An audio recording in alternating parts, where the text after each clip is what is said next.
Good evening. Just a few days ago, for those who are basketball fans, the NBA came to a close. And just a segue from that, for those of you who will watch basketball or any sport for that matter, many times you can line up sports, make analogies to even our lives as Christians.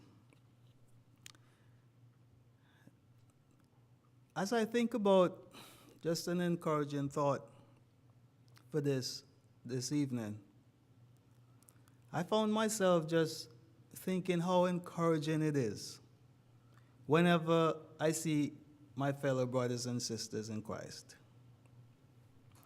And I do not know if this is more profound because serving as a shepherd of the congregation, how much it is on your mind as you think about the souls of fellow brothers and sisters, and just to see each one of you here tonight.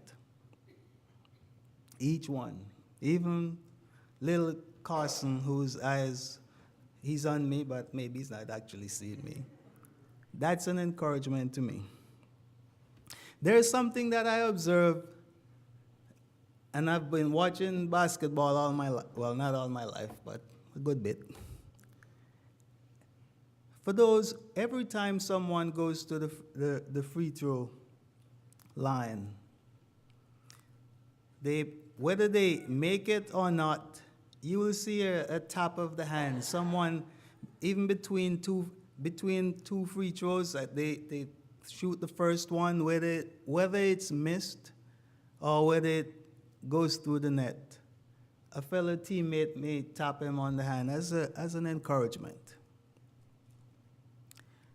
And we know historically there have been some guys who are just terrible free throw shooters, but yet still they're indispensable to the team. You know, one guy that comes to mind is Shaquille O'Neal.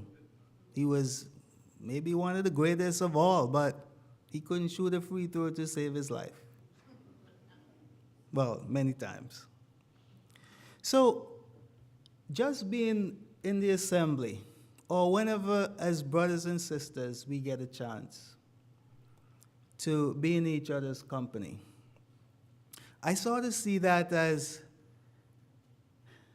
my tap of encouragement. I see a fellow brother or sister, whether here on Wednesdays or Sunday mornings, it's a tap of encouragement to me. And it could be one of those days where, for the free throw analogy, that I went 2 out of 10. I just had it really rough on the line. But I come here and somebody's tapping me and say, brother, just keep on keeping on. How much do we at least look at each other whenever we're here and tell one another, brother or sister, I'm just encouraged to see you. When we look at some of us in our Bible classes, like we're looking at church history, and some of you here in the auditorium are looking at one another Christianity. And there's no accident that God, the church being before the foundation of the world, a part of the manifold wisdom of God, He put that together for us to be of an encouragement to each other. We are part of the household of God. We are the family of God. And in a not just in a physical sense. Yes, we're here and we enjoy each other's company. But what is the end result? What is the motivation behind that? Our relationship, just like it is with Jesus, yes, it's real. It's a spiritual one. It's one where we are all aiming to one day be in his presence forever. So never take it lightly, brothers and sisters, for the opportunities that we get to spend time together. The Hebrew writer in Hebrews chapter 3 and verse 13 says we ought to encourage one another while it is called today, lest any be hardened by the deceitfulness of sin. God has placed us in his kingdom because we need each other.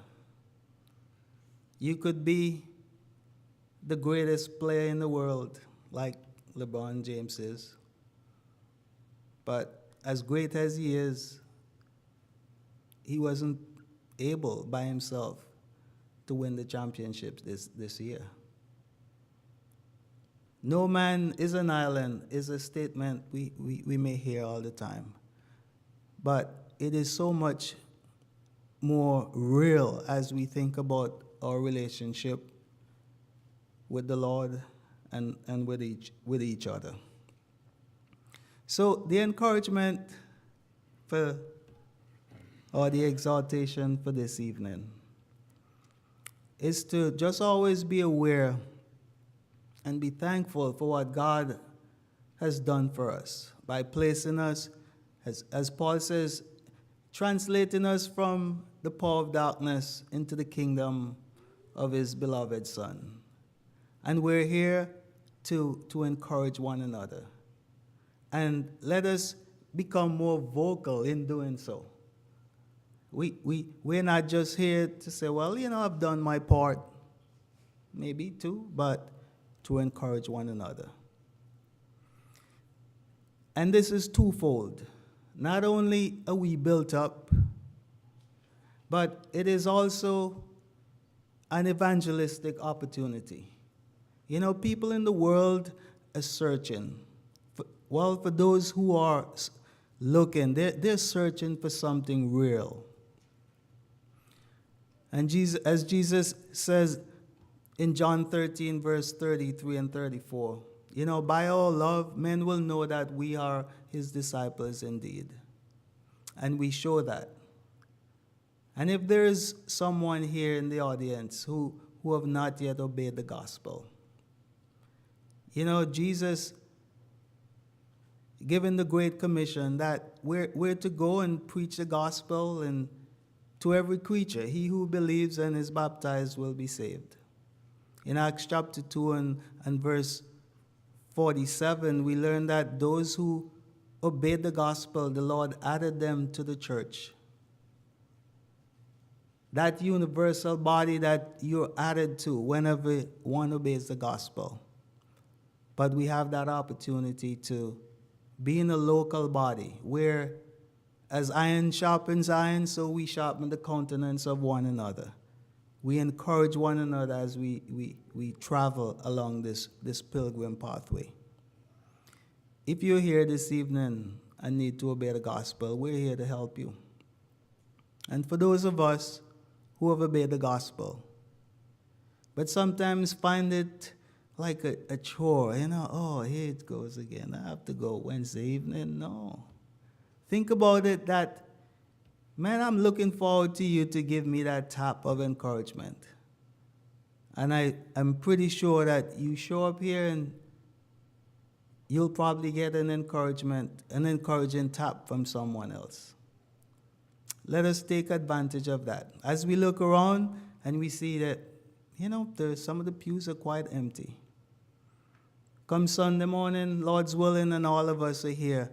For those that you can just say that word of encouragement to. Let us continue reaching out to one another. Let us, if we can help in any way, please come even now as we stand and sing an invitation song.